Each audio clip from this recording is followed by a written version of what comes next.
Hey guys, my name's Bowties for the win, Bowties FTW, and I've been the narrator of this series since the first two episodes. I am going to step down from being narrator because I have a lot of stuff to keep up with in my life, and I needed to drop a couple things because I was getting too stressed, and this one had to be one of those things. But if you liked hearing my voice and you want to hear more of my voice, then come over to my YouTube channel, Bowties FTW. Not hard to find. It's a picture of a robot wearing a bow tie. And come watch me play video games and stuff if you're into that. So for the very last time, from a narrator who very much enjoyed being a part of this, very much enjoyed meeting the people, I could being a part of this. This is the last time I'll say it. Goodbye, and I hope you all enjoy the story.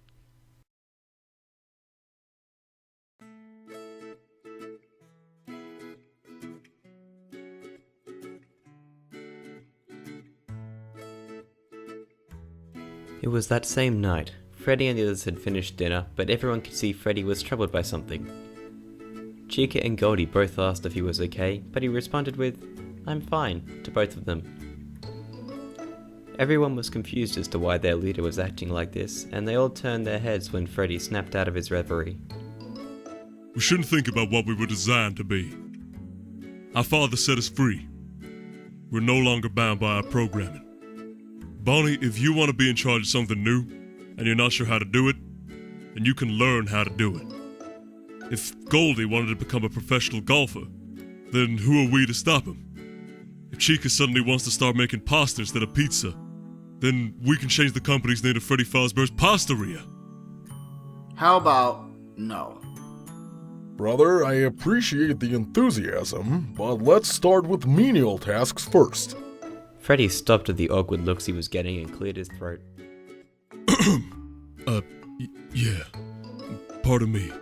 Got a little too into the idea. How about I be the one keeping track of all the money we earn? I do have golden fingers after all. Bonnie burst out laughing at Goldie's horrible pun. Freddy simply gave his brother a deadpan look. Oh, come on. That was a good one. Goldie, you should just leave the puns to me. After all, if you steal my spotlight, I'll be hopping mad. That one was so bad. You can keep track of our budget if you want. My pleasure. Can't have you do all the work. So if I'm the one keeping track of the budget, and Chica is the head cook, then we need someone to keep an eye out for intruders. I can do that. No evildoer shall do evil in these walls. Foxy jumped up from his seat, almost knocking Chica out. Alright, Foxy, so that makes you our security. And Bonnie? Yes? You're good at fixing things, right? I guess? As modest as Bonnie was being, he was decent at handyman activities. One time in the old restaurant, Foxy tripped over a stray toy and broke his endoskeleton's arm. The manager refused to call in a technician, so Foxy was left with a broken arm for the night. Freddy woke up that night to see Bonnie down on one knee, fixing the fox's arm. It wasn't perfect, but it did the trick. The manager sure was surprised and quite pleased that he didn't have to spend money on hiring a professional. Bonnie had since then fixed many lights, speakers, and other assorted objects throughout his robotic life. You can be in charge of maintenance staff. Meaning... It means you are making sure the building doesn't fall apart. Oh, well, look who decided to join the party. Bonnie grinned, looking at the open door to the parts and service room. At the door stood a tall and slender black figure. The face of this figure was once always smiling, but even this animatronic, the marionette, had gone through some major updates, and now his face could make even more expressions.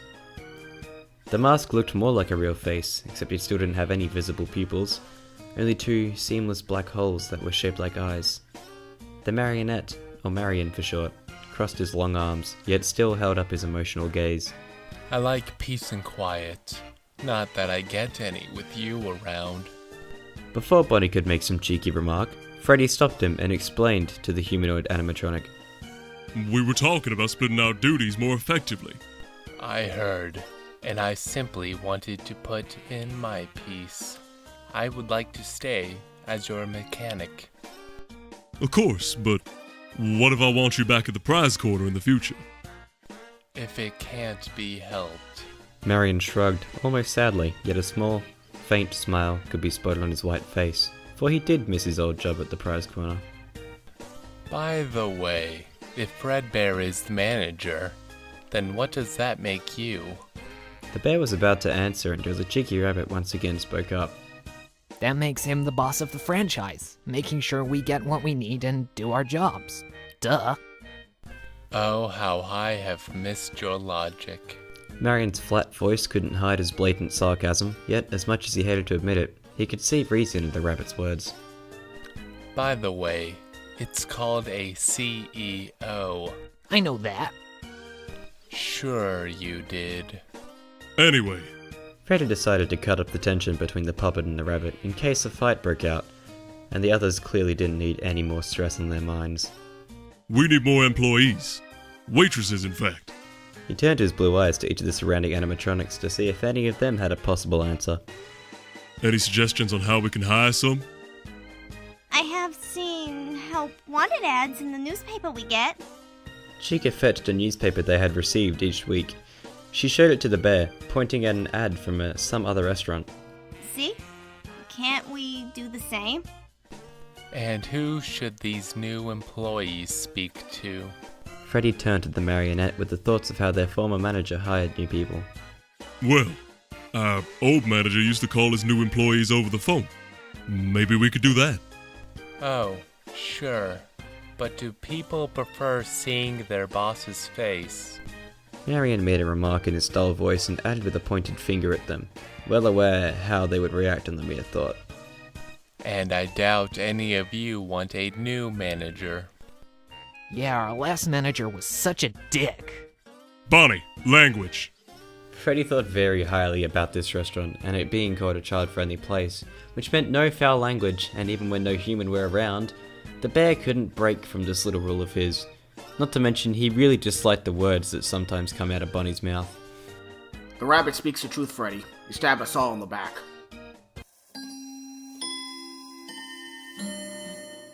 The group looked up at the clock on the wall. It was 3 in the morning, with only a few hours until opening. Freddy got on his feet, stretching his metallic arms, keeping them limber. I'm gonna go to bed. Reckon we'll sort out all this new employee stuff tomorrow. The others nodded in agreement, and Freddy walked up to the stage where he went into sleep mode. He needed all the rest he could get after stressing so much for the last few weeks.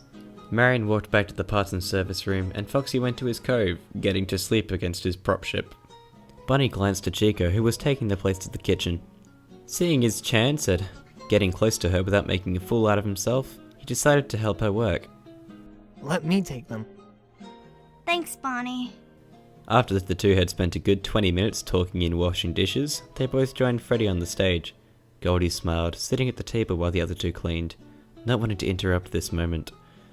Even though they all still had trouble with this new life, they all managed, and most importantly, they were all happy. With those positive thoughts in his artificial brain, Goldie teleported off. To where? No one knows but the Golden Bear himself. 1 week later, a strange sight would have met anyone if they had chosen to drive or walk past the not yet open restaurant. They would have seen a big rabbit empty the mailbox, take out the usual, a newspaper, some comics and a single bill, yet blissfully unaware of how odd the sight it would be to people walking around. Bonnie walked back inside the restaurant, and inside he spotted Freddy drinking a mug of coffee at one of the dining tables. Bonnie saw his chance to try and one-up the bear, and it was an opportunity he just couldn't miss. Yo, Freddy, catch! Bonnie threw the newspaper to their leader as hard as he could, trying to catch him unaware. Freddy turned and caught the paper with little effort, but gave the rabbit a nod before returning to his coffee and reading the newly acquired newspaper. Bonnie snapped his fingers at his failed attempt to catch the bear by surprise, but there was always another day he could mess with Freddy. Bonnie returned to his letter duty and threw the bill into the office where Goldie kept tabs on their income. Bonnie barely heard the response as to whether the Gold Bear noticed the letter or not, but that wasn't his problem anymore. With that done, Bonnie sat down and began reading the comics. Those in the newspaper were pretty much the only things connecting them to the outside world. Sure, they could go outside now, but, well, none of them had really dared to. It still felt weird for them being able to walk out the door. The longest Bonnie had ever been outside was to the mailbox.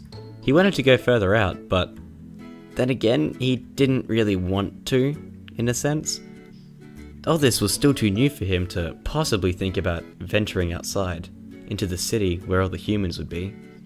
His thoughts were broken when Freddy called for all the animatronics. Guys, we're in the newspaper! Seriously?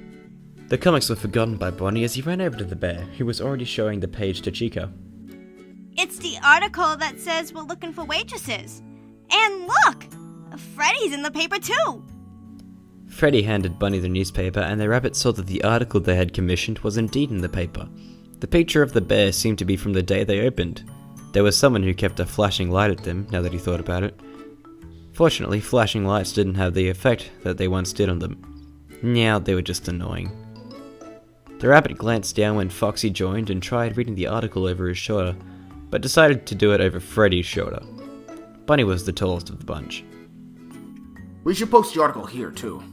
The fox lifted his hook to cut the clipping out, but before he could, Freddy swiped the paper away. Not before I'm done reading. He flipped to the page behind the article. You can get it when I'm done. Must be a good article, then. Until we get the money to install a TV, it's the only source of the outside world we have. Foxy, who had already lost interest, being the rodent he was, shrugged and left the bear to read in peace. Bunny went back to reading the comics and junk mail of sales at stores he would probably never visit, though flinched a little when Chica suddenly stood beside him. Can I read some too? Sure. Bunny handed her a paper, unintentionally jerking from her touch. Fortunately, Chica didn't seem to notice, and if she did, she didn't show it. She thanked him and sat down, right beside him. Bunny froze for a few seconds, still feeling awkward. He felt the walls closing in. But after a few moments, he calmed himself down and returned back to reading. Foxy didn't really like reading, so he simply killed the hours by checking if anything needed to be cleaned in his cove or anywhere else in the restaurant.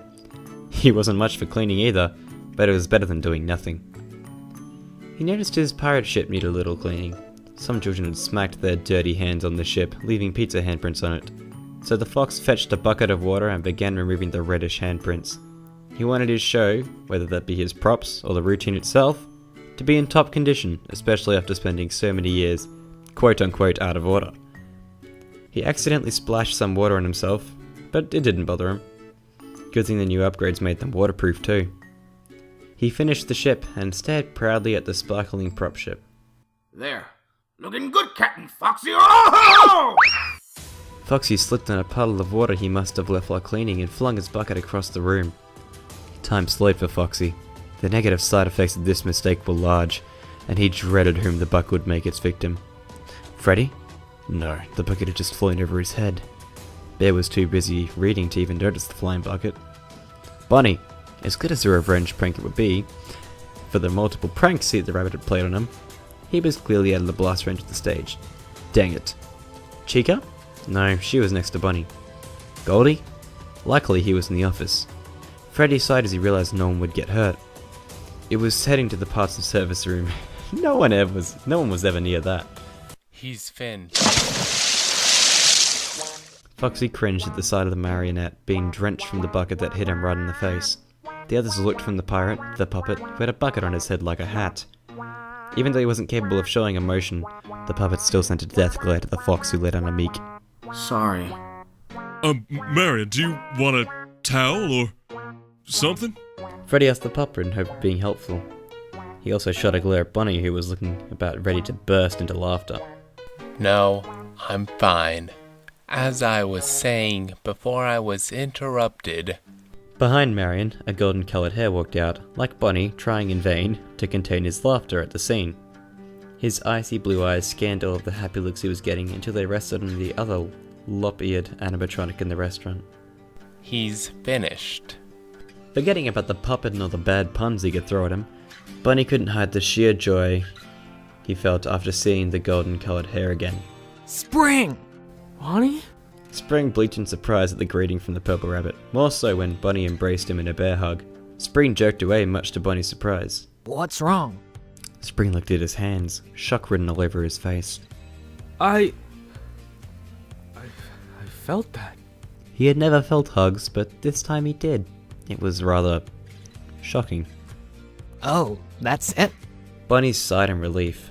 For a moment he thought it was something worse, like not wanting to have anything to do with him anymore. It's our new upgrades. He explained to the hare, smiling. We've been upgraded? Spring jumped, feeling one of his new ears flop against his back, something they couldn't do the last time he was active. He tested out his hands and feet. They felt way more fluid. Then again, everything would feel fluid for him, having been nothing more than a rotten, dysfunctional robot for over a decade. He gave his cream-coloured chest a small hit, and his new and way more sensitive senses reacted, making him feel a little pain. Spring smiled weakly to the rabbit. Something I need to get used to. Welcome back, Spring. Thanks. It's been long. Spring trailed off, for his blue eyes had just met his dear old friends. The hare gasped. He would have been surprised he could actually do that if he weren't so shocked to see his old friend again. Fredbear? Hello, Spring. Goldie gave his friend a weak smile. The last time he saw Spring had been when the humans took them away from Freddy, Bonnie, Foxy, and Chica. Goldie suddenly found Spring hugging him tightly. He returned the hug, feeling something falling from his eyes. He knew what they were, and he was pretty sure it was from this huge feeling of sheer happiness he felt, mixed with the regret that he couldn't save him before. I'm so sorry, Spring. Oh, it wasn't your fault. It never was. So don't blame yourself, alright? Of course Spring would never blame him for what happened to them.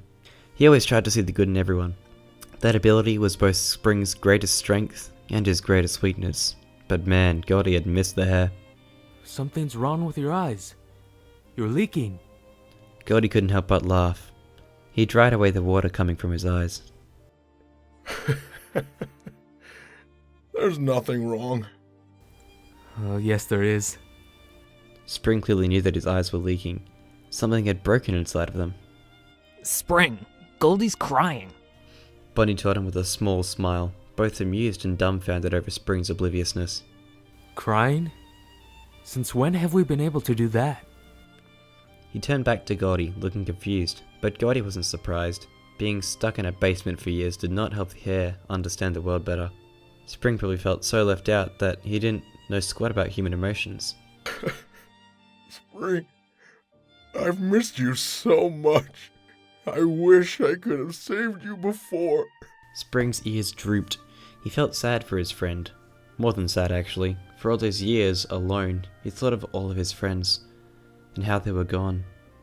And now, knowing they were alive, it was such a huge relief.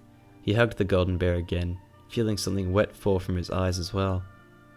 It felt so natural now, as if it had always been a part of him to do so. I have missed you too. I thought you were. He couldn't finish the sentence. He couldn't bring himself to say that he thought his best friend and family were dead. Spring turned to Bonnie, the one he tried so hard to take under his wing all those years ago.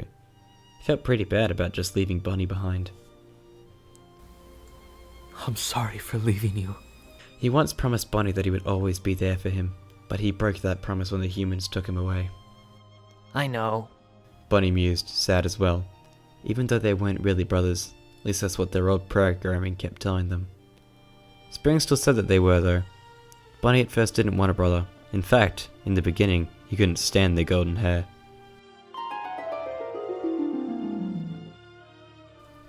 Little brother! Spring called in his usual cheerful tone as he came over to me. He had somehow succeeded in making 2 words from his recording by mixing the letters. He was the only one who knew how to do it, though.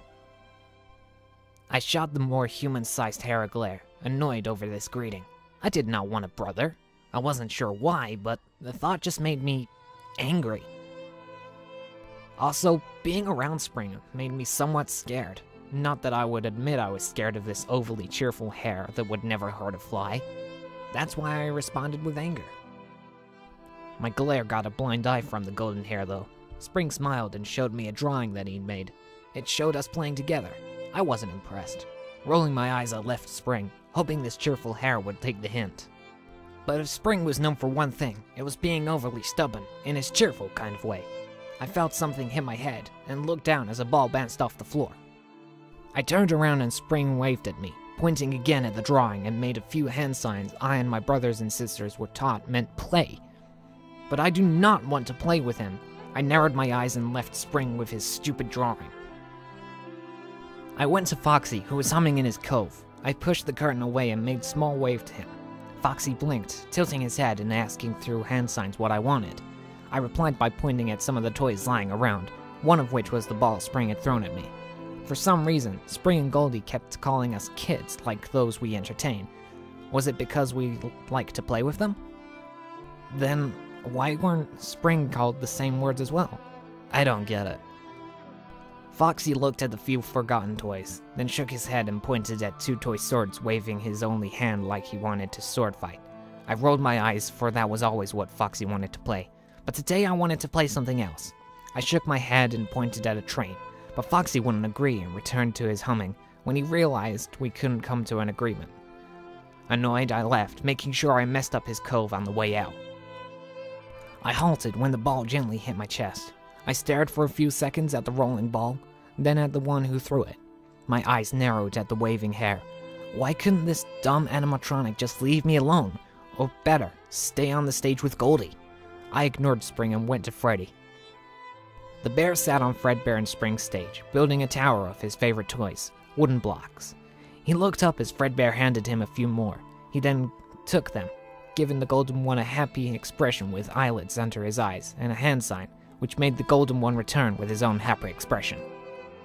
However, both looked up when I came to them, pointing at some of the toys on the floor. Fredbear watched me curiously, then looked at Freddy, who shook his head and pointed at the block tower he was building. The brown bear told me with his gesturing that he would prefer to finish the tower, much to my disappointment. Fredbear straightened up and made the thinking gesture, coming up with an idea. He pointed at Spring. The hare was now ignoring everyone, humming one of the recorded songs from his voice box, while he placed the scattered toys back into the lost and found box. I narrowed my eyes, shaking my head. Fredbear made a few hand signs, but when I didn't understand, the golden bear tilted his head, a way of asking why I didn't want to play with Spring. I simply gave him a look, unable to give the answer with my recorded voice, and not yet having learned the right hand gestures. It made me pretty frustrated.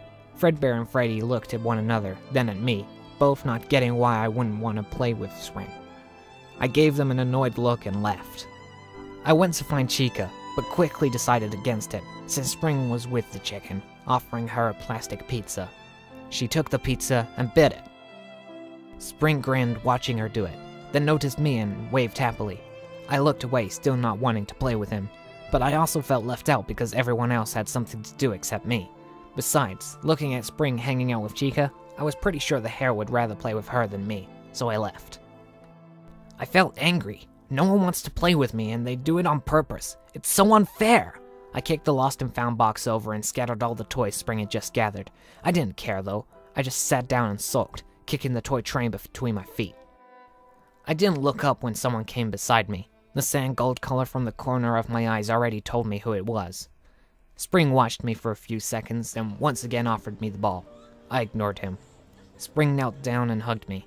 He knew this would often calm or cheer children up, again, but not me. Having him so close actually scared me. I pushed him away and dragged myself further away from him.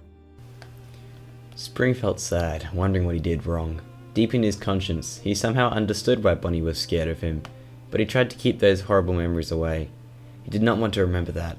It helped to think that hurting them wasn't his fault. It was the fault of the one who used him.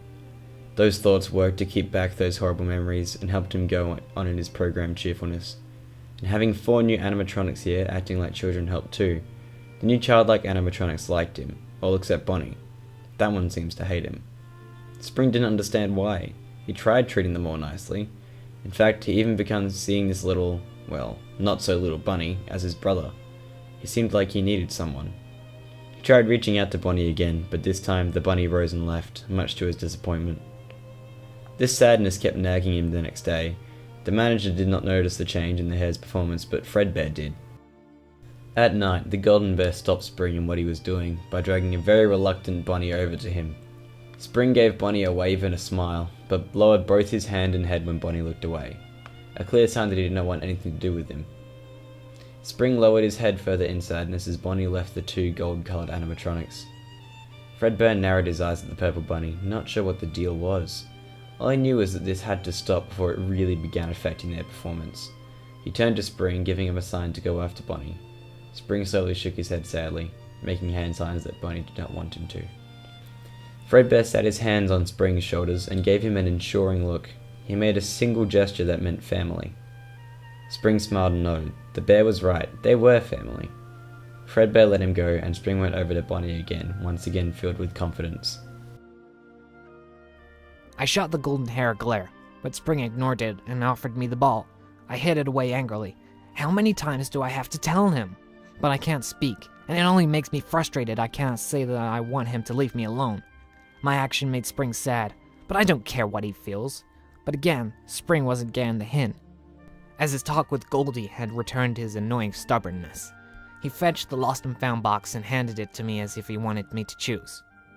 I gave him a confused look, trying to figure out what the hare was thinking. Could this be a trap? Like that day?